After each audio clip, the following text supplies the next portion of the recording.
مع الحلقة المهمة والمنتظرة اللي هي الحلقة اللي بتتكلم عن جدول دوري الموسم القادم.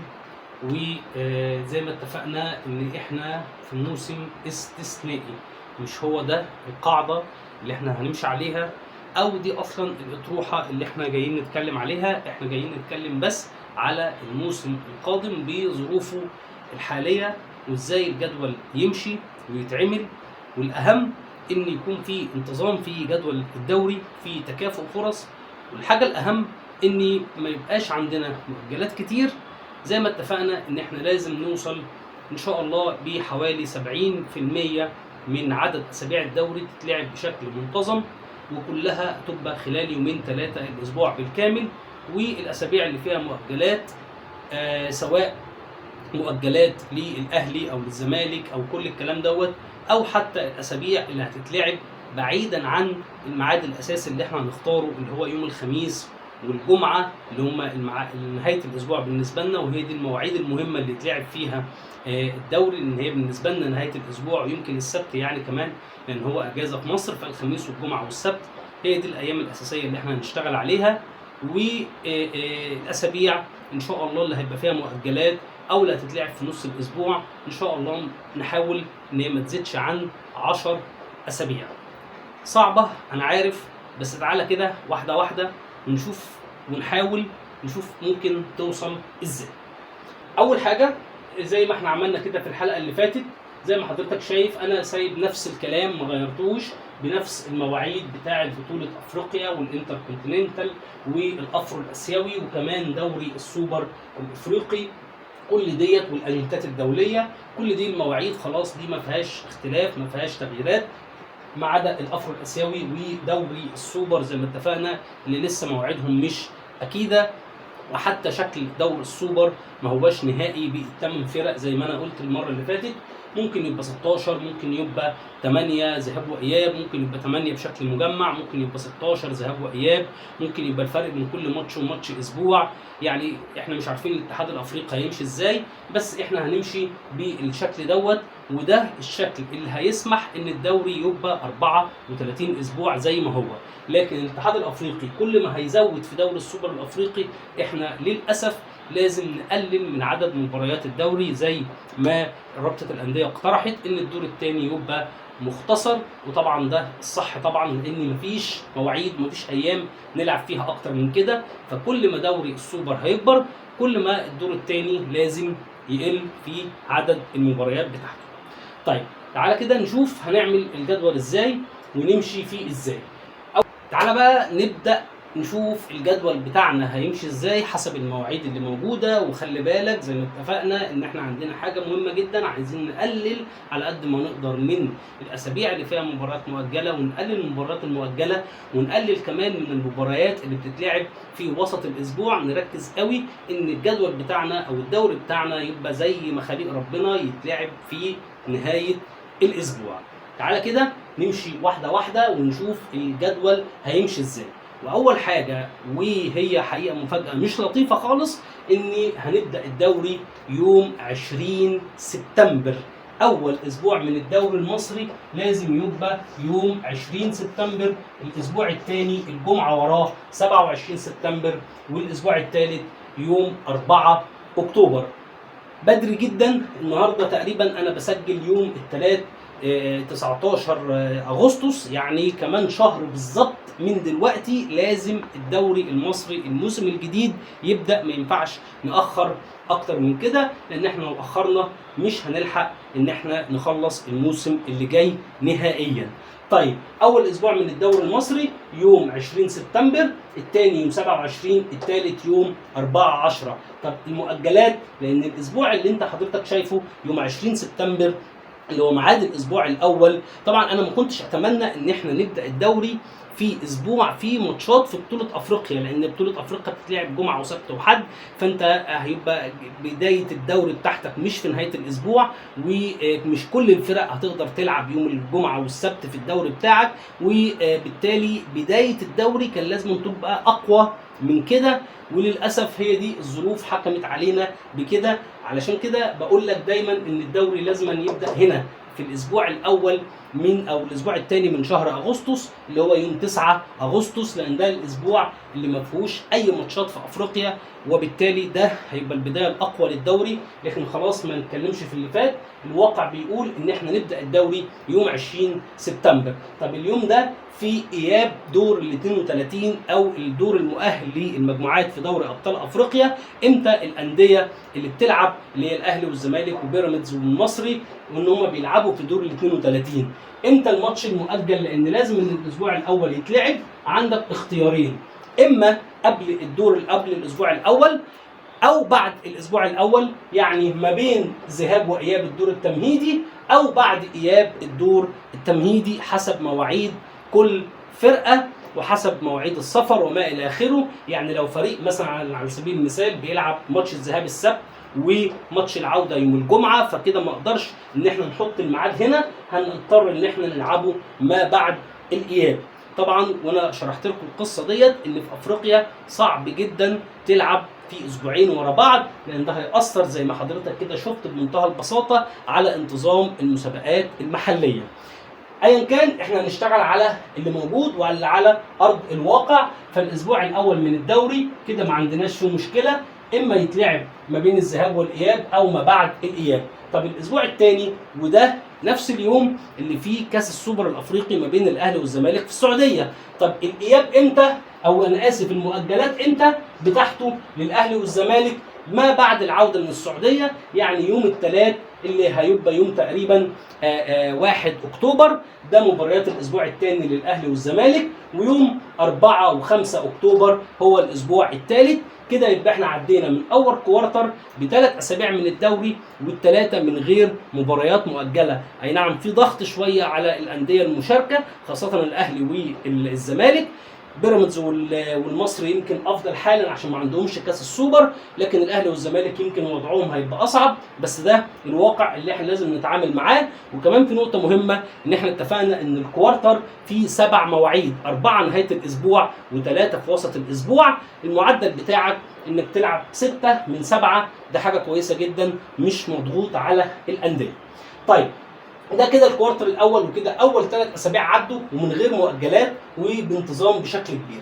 الكوارتر الثاني وده كوارتر صعب جدا، اللي هو شهر 10 لحد اول 11، وده للاسف يعني اصعب كوارتر، وهيبقى فيه مؤجلات للاسف كتير، لان الكوارتر دوت اول اسبوع فيه هو السوبر المصري اللي في الامارات، ثم 3 جولات في دوري ابطال افريقيا وفي الكونفدراليه زي ما حضرتك كده شايف. فالاسبوع او الكوارتر ده صعب جدا. طيب هنبدا الدوري بتاعنا امتى؟ مش هنلعب خالص في الاسبوع اللي فيه كاس السوبر المصري، هنأجله وهنستغله في حاجه تانية، وهي مواعيد كاس الرابطه، هنتكلم عنها بعدين. لكن دلوقتي احنا بنتكلم على الدوري بشكل يعني مفصل بشكل كبير. لعبنا 3 اسابيع، ده الاسبوع الرابع، الاسبوع الخامس والاسبوع السادس، ادي ال3 اسابيع. طب ال3 اسابيع كده هيبقى فيهم 3 مباريات مؤجله لكل الانديه اللي بتلعب في البطولات الافريقيه. هيلعبوا ماتش واحد فقط اللي هو الاسبوع الخامس من الدوري، علشان ندي للدوري او للاسابيع زي ما اتفقنا انتظام ليها. هنركز على لعب الاسبوع الخامس، اما يتلعب ما بين الجوله الاولى والثانيه او ما بين الجوله الثانيه والثالثه. صعب ان احنا نخلي الفرق يلعبوا هنا ماتشين، لان بمنتهى البساطه احنا اتفقنا ان المعدل 6، عندك منهم 3 في دوري ابطال افريقيا، عندك 2 سوبر مصري، وبالتالي هيبقى عندك اخر حاجه ميعاد واحد للدوري المصري، خاصه لظروف السفر وتضارب المواعيد، ممكن تلعب جمعه وجمعه او سبت وجمعه زي ما اتفقنا. فهيبقى عندنا اسبوع واحد فقط هو اللي هيكمل في ال3 دول، وهيبقى عندنا الاسبوع الرابع والاسبوع السادس اللي عندهم النجمه دول هيبقى ليهم مباريات مؤجله ومواعيد لمباريات مؤجله ما بعد الاهلي لما يخلص الانتركونتيننتال والحاجات دي كلها في فتره شهر 1 وشهر 2.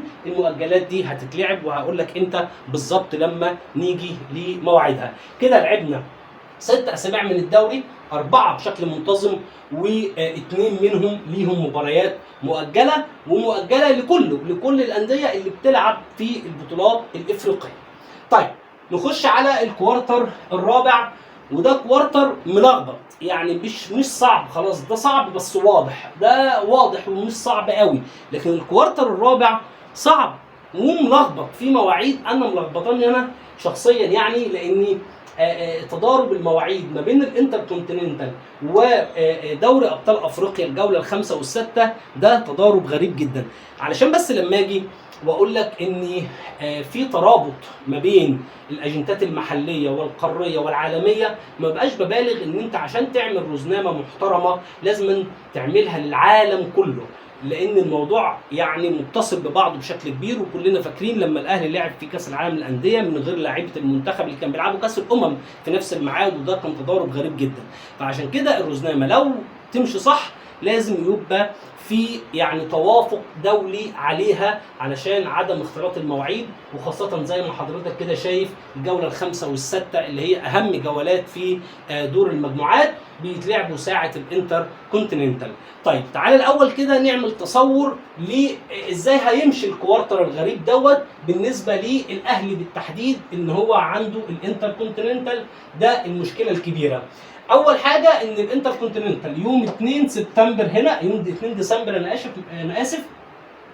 اول حاجه يوم 2 سبتمبر ده ماتش اوكلاند سيتي، سواء بقى العين او الاهلي، فاحنا هنفترضه ان هو الاهلي خلاص. وبعد كده يوم 6 مباشره او الاسبوع اللي وراه يوم 9 مثلا على سبيل المثال هيبقى ماتش الاهلي والعين الاماراتي. ادي ميعادين صعب جدا. طيب بالنسبه للجوله الخامسه في دوري ابطال افريقيا، اعتقد ان الاهلي ممكن يلعبها حتى لو الاتحاد الافريقي حركها له يوم او اتنين، بس الجوله الخامسه ممكن تتلعب.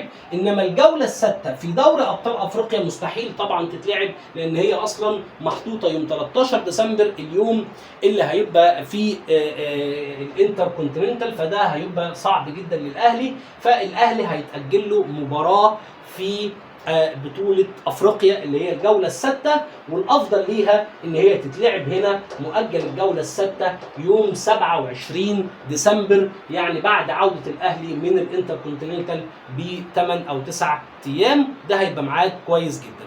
طيب بالنسبة بقى ان احنا لبقيه الفرق اللي بتلعب في بطولات افريقيا هيلعبوا الجوله الرابعه والخامسه والسادسه عادي جدا، ما عندهمش مشكله. بقيه الناس اللي في الدوري المصري ما عندهمش مشكله في اي حاجه، مشكلتنا الحقيقيه في الاهلي.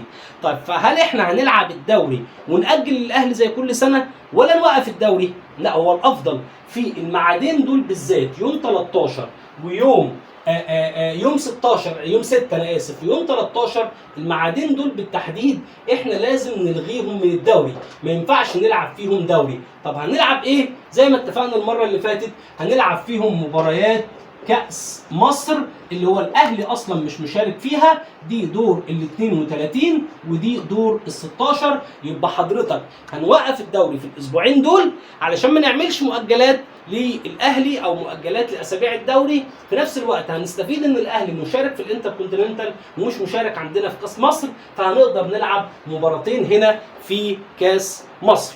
طيب بالنسبه للدوري هنلعب بقى الدوري عادي جدا. ادي اهو الدوري عندنا، احنا وصلنا للاسبوع السادس، ده عندنا الاسبوع السابع، ده عندنا الاسبوع الثامن. بعد ما نرجع من الانتر كونتيننتال يوم 20 هنلعب الاسبوع التاسع. تعالى كده نقف ونشوف المؤجلات بتاعه السابع والثامن والتاسع ممكن تمشي ازاي. اولا هنا خلاص كاس السوبر خلاص ما بقاش عندنا، انا اسف كاس مصر هنا هيتلعب زي ساعه الانتر كونتيننتال، فما عندناش مشكله. طيب هل الاسبوع السابع هيبقى فيه مؤجلات؟ لا طبعا، لان بعد العوده من الاجنده الدوليه وقبل الجوله الرابعه فكل الفرق هتلعب الاسبوع السابع عادي. نفس النظام هنا يوم 29 11 ده هيبقى فيه مشكله، وخاصة المشكلة للأهلي بالتحديد. خلي بالك من النقطة ديت، لأن الأهلي هنا يوم الحد مثلا فهو هيلعب الثلاث في دوري أبطال أفريقيا أو الأربع، ويوم الحد عنده ماتش أوكلاند، وبالتالي هنا هيبقى فيه مباراة مؤجلة للأهلي فقط لا غير، مش لكل الأندية. ودي برضو نقطة مهمة، لأن احنا هنستغل الميعاد اللي الأهلي هيلعب فيه مؤجل الاسبوع الثامن زي ما حضرتك كده شايف، ونحط فيه دور الثمانيه في كاس مصر، او نحط فيه اي مباريات احنا محتاجينها بعيدا عن مشاركه الاهلي. فيبقى عندنا الاسبوع السابع هيتلعب كاملا، الاسبوع الثامن هيبقى فيه مباراه بس مؤجله للاهلي. خلي بالك الاهلي تقريبا مش هيلعب هنا في الدوري المصري.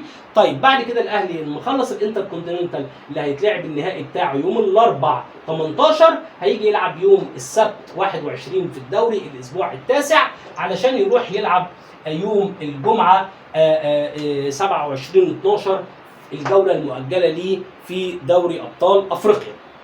طيب بعد كده بقى الاهلي حقيقه هنلعبه كتير شويه، يعني هنا يوم بعد 27/12 الاهلي هيلعب هنا مباريات مؤجله ليه، وقبليها كمان يوم الثلاث هنا الاهلي هيلعب المباراه المؤجله ليه في الدوري، وده الاسبوع العاشر، يعني يوم 27/12 اللي هو الاهلي هيلعب فيها المؤجل بتاعه. احنا هنلعب الدوري بتاعنا عادي جدا، والاهلي قبل ما يسافر لان هو يلعب الجوله السادسه هيلعب الاسبوع العاشر، علشان الاسبوع العاشر ما يبقاش عندنا ليه مباريات مؤجله، فالاهلي هيخلص الانتر كونتيننتال ويجي يلعب ماتشين في الدوري الاسبوع التاسع والعاشر، ويروح يلعب الجوله السادسه لدوري ابطال افريقيا، ثم الاهلي يرجع بقى علشان نخلص المباريات المؤجله اللي عندنا اللي هي كلها الاسبوع الرابع والسادس لكل الفرق، والاسبوع الثامن فقط للاهلي. كده وصلنا ل 10 اسابيع من الدوري قبل يوم 27 ديسمبر، ووصلنا فيهم ان احنا عندنا طالعين بثلاث مباريات مؤجله فقط.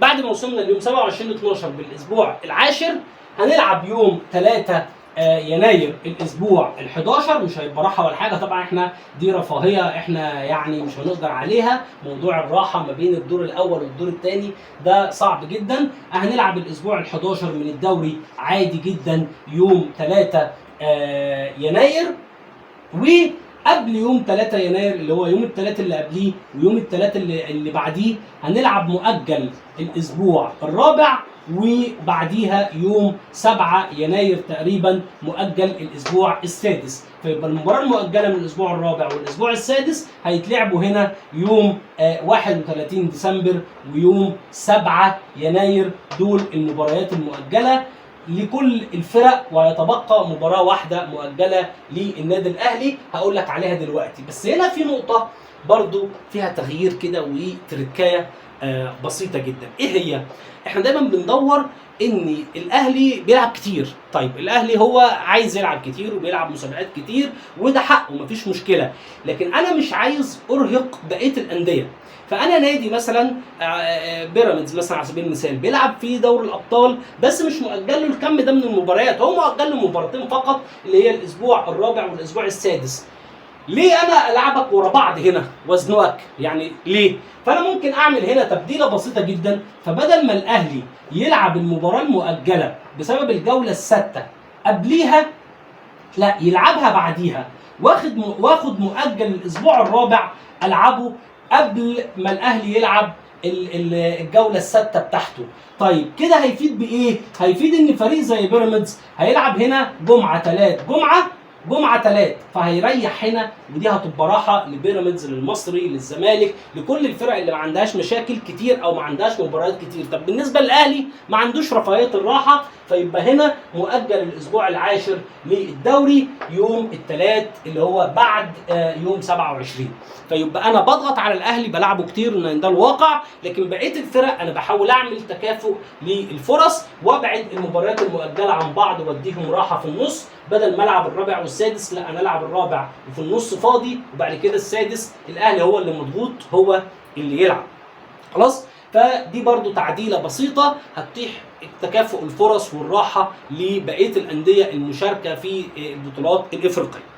كده يبقى وصلنا المفروض في نهايه الدور الاول يوم 7 يناير 11 مباراه من الدوري، لعبنا كل المؤجلات ما عدا مباراه مؤجله واحده اللي هي مباراه الاسبوع الثامن للاهلي فقط بسبب مشاركته في الانتر كونتيننتال. طيب تعالى نكمل بقيه المباريات، وزي ما اتفقنا مهم جدا ان احنا نلعب في الاسابيع بتاعه يوم الجمعه والسبت، وده شيء مهم جدا. طيب يوم 10/1 عادي جدا هنلعب الاسبوع ال12 من الدوري، يوم الجمعه اللي بعديها هنلعب الاسبوع ال13 من الدوري. طيب الميعاد اللي في النص هنا عندنا المباراة الوحيدة المؤجلة اهو، ادي مؤجل الاسبوع الثامن بتاعة الاهلي. يبقى حضرتك هنوصل للاسبوع ال 13 في الدوري، عدينا الدور الاول كله بكل اللخبطة اللي قدامك ديت، ولاعبين كل الاندية 13 مباراة. اي نعم الاهلي لاعب مباريات كتيرة جدا عن الناس، بس مش ده يعني قصتنا ان احنا نوصل للاسبوع ال 13 من الدوري بدون مباريات مؤجلة لاي نادي مصري. تعال نكمل ونشوف هنا الكوارتر الخامس والسادس، يعني جمال جدا والدنيا فيهم ظريفه لحد دلوقتي، لحد ان دوري السوبر الافريقي هيتلعب بشكل بسيط يعني ومجمع زي ما اتفقنا. اول حاجه هنقابلها الافرو الاسيوي اللي انا حطيت ميعاد مقترح ليه يوم 24 يناير. طيب امتى هيتلعب المباراه المؤجله بتاعته؟ طبعا هنلعب الاسبوع ال 14 عادي، ما عندناش مشكله خالص يوم الجمعه. طيب الاهلي اللي هيروح يلعب السوبر الافريقي يلعب قبل ما يسافر حضرتك، فهنا مؤجل الاسبوع ال 14 قبل الاسبوع ال 14 ما يبدا. يعني الاهلي يلعب مثلا يوم الاثنين او الثلاث، والاسبوع الدوري يتلعب يوم الخميس والجمعه، والاهلي يكون بيلعب الافرو الاسيوي مع العين، احنا ما عندناش مشكله خالص.